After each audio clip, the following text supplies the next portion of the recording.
세상에는 두 종류의 예술가가 있습니다. 세상을 있는 그대로 그리는 사람, 그리고 자신이 느낀 세상의 온도를 그리는 사람. 빈센트 반 고흐는 후자였습니다. 그는 살아있는 동안 단 한 점의 그림만을 팔았습니다. 가난과 고독 속에서 37년의 짧은 생을 마감했습니다. 하지만 오늘날 그의 작품은 전 세계인의 가슴을 울립니다. 왜일까요? 고흐는 그림 속에 무엇을 담았을까요? 오늘 우리는 빛과 고독 사이를 걸었던 한 예술가의 이야기를 따라갑니다. 그가 남긴 색채의 언어를 듣겠습니다.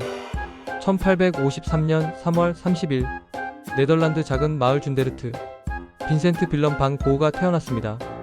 그의 아버지는 개신교 목사였습니다. 어머니는 조용하고 엄격한 여성이었습니다. 고흐는 감수성이 예민한 아이였습니다. 다른 아이들과 쉽게 어울리지 못했습니다. 혼자 들판을 거닐며 자연을 관찰했습니다. 그의 마음속엔 늘 질문이 가득했습니다. 나는 왜 이렇게 다를까? 삶의 의미는 무엇일까? 고흐는 자신보다 정확히 1년 전에 태어난 형이 있었습니다. 그 형은 사사나였습니다. 이름도 같았습니다. 빈센트 반 고흐. 어린 고흐는 매주 교회 묘지에서 자신과 같은 이름이 새겨진 비석을 보았습니다. 그것은 그에게 깊은 영향을 미쳤습니다. 나는 누구를 대신해 살고 있는 걸까? 존재의 불안이 그의 내면에 자리 잡았습니다. 10대 시절 고흐는 미술 화랑에서 일하기 시작했습니다. 런던과 파리를 오갔습니다. 하지만 그는 상업적인 예술 거래의 환멸을 느꼈습니다. 진짜 의미 있는 삶을 찾고 싶었습니다. 20대 중반 고흐는 신학을 공부했습니다. 아버지처럼 목사가 되고 싶었습니다. 하지만 시험에 번번이 실패했습니다. 그럼에도 그는 포기하지 않았습니다. 벨기에 광산 지역으로 갔습니다. 가난한 광부들에게 복음을 전하려 했습니다. 고흐는 광부들과 똑같이 살았습니다. 자신의 옷과 음식을 나눠주었습니다. 더러운 막사에서 함께 잤습니다. 너무 극단적이었습니다. 교회는 그를 해고했습니다. 당신은 지나칩니다. 고흐는 다시 한번 좌절했습니다. 하지만 그 시간 속에서 무언가가 싹트고 있었습니다. 고통받는 사람들의 얼굴, 어둠 속에서도 빛나는 눈빛, 그것을 그리고 싶다는 열망. 27세 고흐는 결심했습니다. 예술가가 되기로. 대부분의 화가들은 어릴 때부터 그림을 그립니다. 고흐는 달랐습니다. 27세에 시작했습니다. 너무 늦은 나이였습니다. 하지만 그의 열정은 누구보다 뜨거웠습니다. 하루에 10시간 이상 그림을 그렸습니다. 해부학 책을 뒤적이며 인체를 공부했습니다. 원근법을 익히기 위해 밤새 연습했습니다. 나는 반드시 해낼 것이다. 그의 편지 속 다짐이었습니다. 고흐에게는 특별한 지원자가 있었습니다. 4살 아래 동생 테오. 테오는 파리의 미술상이었습니다. 고흐가 예술가의 길을 걷는 동안 테오는 매달 생활비를 보내주었습니다. 그뿐만 아니었습니다. 고흐의 가장 깊은 친구였습니다.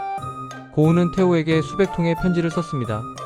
그 편지들은 단순한 안부가 아니었습니다. 예술론이었습니다. 인생 고백이었습니다. 영혼의 일기였습니다. 테오, 나는 그림을 통해 사람들의 마음을 위로하고 싶어. 마치 음악이 그러하듯이. 고흐의 초기 작품들은 어두웠습니다. 네덜란드 농민들의 삶을 그렸습니다. 갈색과 회색의 무거운 색감. 감자 먹는 사람들이 대표작이었습니다. 낡은 램프 아래 5명의 농민이 감자를 나눠 먹습니다. 거칠고 투박한 손, 주름진 얼굴. 하지만 그 속에 존엄이 있었습니다. 나는 그들이 접시 위에 감자를 자신들의 손으로 땅에서 캐냈다는 것을 보여주고 싶다. 고흐의 말이었습니다. 노동의 신성함, 가난 속에서도 지켜지는 인간성. 고흐는 그것을 담으려 했습니다. 1886년 고흐는 파리로 갔습니다. 테오와 함께 살기 위해서였습니다. 그곳에서 고흐의 예술은 완전히 바뀌었습니다. 파리는 예술의 도가니였습니다. 인상주의가 꽃피우고 있었습니다. 모네, 르누아르, 피사로. 그들은 빛을 그렸습니다. 순간의 인상을 캔버스에 담았습니다. 고흐는 충격을 받았습니다. 색은 이렇게 밝을 수 있구나. 빛은 이렇게 표현할 수 있구나. 고흐는 인상주의의 화가들을 만났습니다. 일본 판화도 수집했습니다. 우키요에의 대담한 구도와 순수한 색감. 그것도 그를 변화시켰습니다. 고흐의 팔레트가 밝아졌습니다. 노란색, 파란색, 초록색이 화폭을 채웠습니다. 하지만 고흐는 단순히 인상주의를 따라하지 않았습니다. 그는 한 걸음 더 나아갔습니다. 색의 감정을 실었습니다. 붓 터치를 더욱 두껍게, 더욱 격렬하게 만들었습니다. 나는 색으로 감정을 표현하고 싶다. 이것이 고흐 예술의 핵심이었습니다. 고흐에게 색은 단순한 시각적 요소가 아니었습니다. 색은 언어였습니다. 감정의 언어, 영혼의 언어. 그는 이렇게 썼습니다. 색을 통해 무언가를 표현하려는 것은 나에게 매우 중요하다. 노란색은 고우가 가장 사랑한 색이었습니다. 태양의 색, 희망의 색, 생명의 색. 그는 노란색으로 해바라기를 그렸습니다. 해바라기는 고우의 상징이 되었습니다. 크고 무성한 꽃잎, 진한 노란색과 주황색, 두꺼운 임파스토 기법, 물감을 튜브에서 직접 짠에 바른 듯한 질감. 고우는 해바라기에서 무엇을 보았을까요? 태양을 향해 고개를 드는 꽃, 시들어가면서도 당당한 자태. 그것은 어쩌면 고우 자신이었습니다. 빛을 갈구하며 살아가는 존재. 파란색도 고우에게 특별했습니다. 밤하늘의 색, 우한의 색, 고독의 색. 그는 밤 풍경을 즐겨 그렸습니다. 낮보다 밤이 더 풍부한 색을 가지고 있다. 고우의 통찰이었습니다. 보라색, 코발트 블루, 울트라마린. 다양한 파란색이 밤하늘을 채웠습니다. 그리고 노란 별들이 반짝였습니다. 대비, 보색의 조화. 고우는 색의 대비로 감정의 강도를 높였습니다. 노란색과 파란색, 주황색과 보라색, 빨간색과 초록색. 색들이 서로를 더욱 빛나게 했습니다. 고우의 붓질은 독특했습니다. 짧고 힘찬 터치, 때로는 점처럼, 때로는 소용돌이처럼. 물감이 캔버스 위에서 춤을 췄습니다. 평평한 그림이 아니었습니다. 3차원의 질감이 살아있었습니다. 손을 뻗으면 만져질 것 같았습니다. 이런 기법을 임파스토라고 합니다. 고우는 이를 극단까지 밀어붙였습니다. 왜였을까요? 나는 단순히 보이는 것을 그리는 게 아니다. 느껴지는 것을 그린다. 고우는 대상 너머의 본질을 담으려 했습니다. 밀밭을 그릴 때 단순히 노란 밀만 그리지 않았습니다. 바람의 움직임을 그렸습니다. 햇살의 온기를 그렸습니다. 대지의 생명력을 그렸습니다. 고우는 밀밭을 사랑했습니다. 끝없이 펼쳐진 황금빛 물결, 하늘과 맞닿은 수평선. 그곳에서 그는 평화를 느꼈습니다. 밀밭을 볼 때 나는 죽음이 두렵지 않다. 밀처럼 우리도 수확되기 위해 자라는 것이니까. 고우의 철학이 담긴 말이었습니다.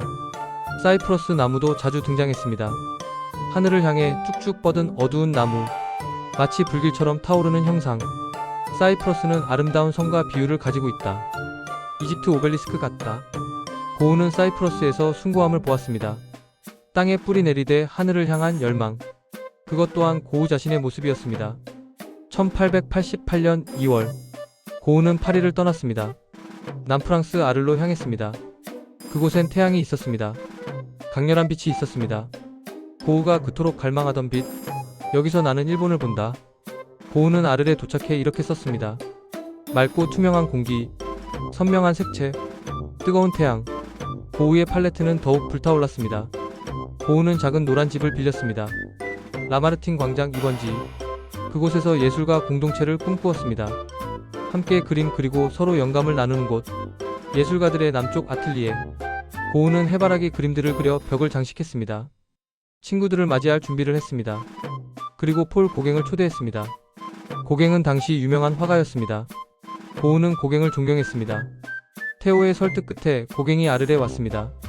1888년 10월이었습니다. 처음에는 좋았습니다. 함께 그림을 그렸습니다. 카페에서 대화를 나눴습니다.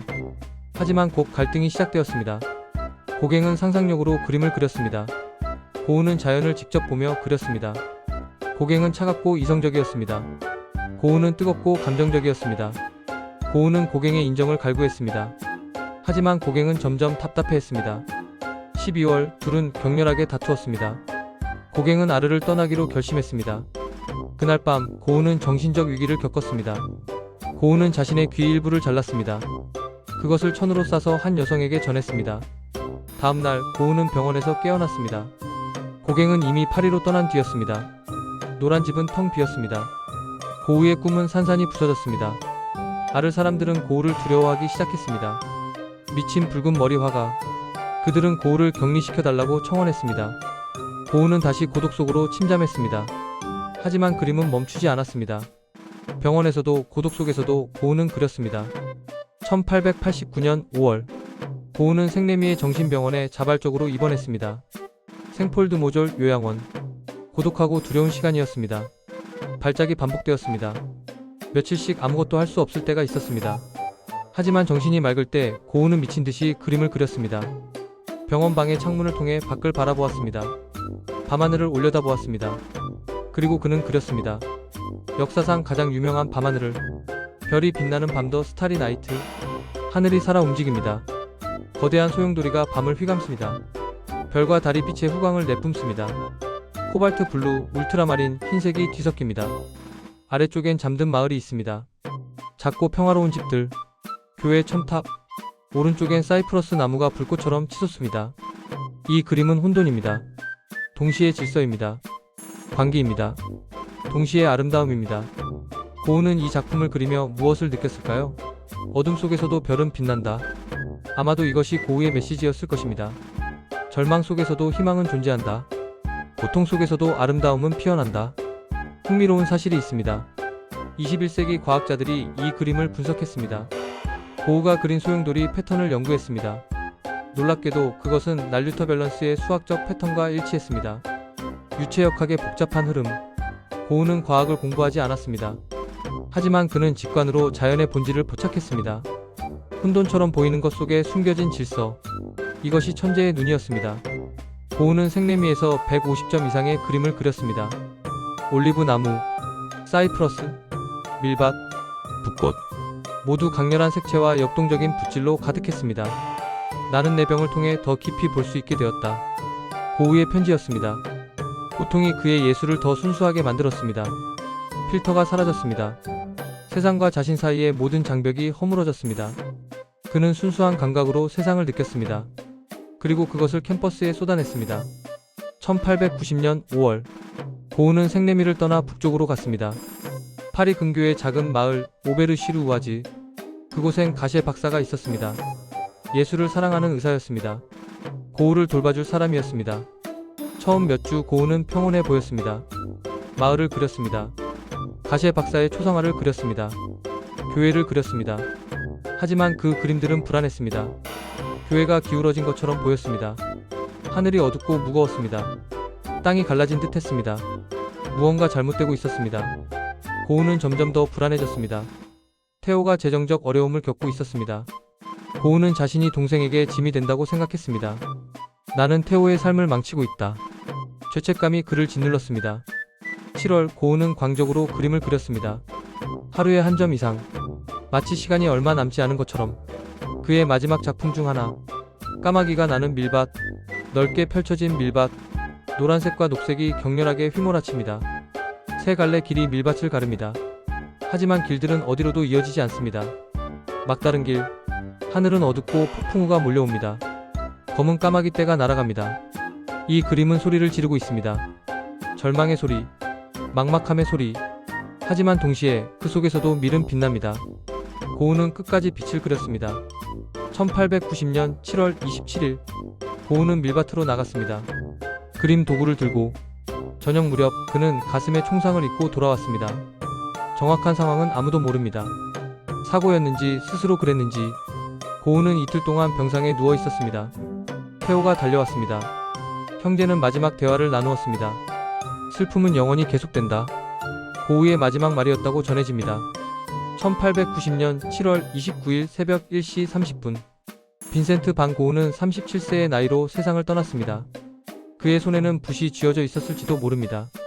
테오는 형의 장례식을 치렀습니다. 관은 고흐가 사랑한 해바라기로 덮였습니다. 그리고 6개월 후 테오도 세상을 떠났습니다. 형을 잃은 슬픔을 견디지 못했습니다. 두 형제는 나란히 묻혔습니다. 오베르의 작은 묘지에. 담쟁이 넝쿨이 두 무덤을 함께 감싸고 있습니다. 영원히 함께. 고흐는 살아있는 동안 실패한 화가였습니다. 단 한 점의 그림만 팔렸습니다. 비평가들은 그를 무시했습니다. 사람들은 그를 이해하지 못했습니다. 하지만 죽은 후 모든 것이 바뀌었습니다. 테오의 아내 요한나가 고흐의 작품을 세상에 알렸습니다. 편지들을 출판했습니다. 전시회를 열었습니다. 서서히 사람들은 고흐의 천재성을 깨달았습니다. 20세기가 되자 고흐는 전설이 되었습니다. 표현주의 화가들이 그에게서 영감을 받았습니다. 색을 감정으로 사용하는 법을. 야수파가 그의 대담함을 이어받았습니다. 오늘날 고흐의 작품은 가장 사랑받는 예술품입니다. 별이 빛나는 밤은 대중문화의 아이콘이 되었습니다. 해바라기는 경매에서 수천억 원에 거래됩니다. 전 세계 사람 그의 그림 앞에서 눈물을 흘립니다. 왜일까요? 고흐는 세상을 있는 그대로 그리지 않았습니다. 그는 자신이 느낀 세상의 온도를 그렸습니다. 기쁨, 슬픔, 고독, 희망. 모든 감정을 색으로 담았습니다. 그래서 그의 그림은 우리의 마음에 직접 말을 겁니다. 당신도 외롭나요? 나도 그랬습니다. 당신도 빛을 갈망하나요? 나도 그랬습니다. 당신도 이해받지 못한다고 느끼나요? 나도 그랬습니다. 고우의 예술은 고백입니다. 공감의 언어입니다. 그는 우리에게 말합니다. 아픔 속에서도 아름다움을 찾을 수 있다고. 어둠 속에서도 별은 빛난다고. 빈센트 반 고흐. 37년의 짧은 생. 10년의 예술 활동. 2100점이 넘는 작품. 그는 세상에 묻지 않았습니다. 내 그림을 좋아하나요? 그는 그저 물었습니다. 당신은 느끼나요? 오늘날 우리는 대답합니다. 네, 느낍니다. 고흐는 세상을 그대로 그리지 않았습니다. 그는 자신이 느낀 세상의 온도를 그렸습니다. 그리고 그 온도는 지금도 우리 마음을 따뜻하게 합니다.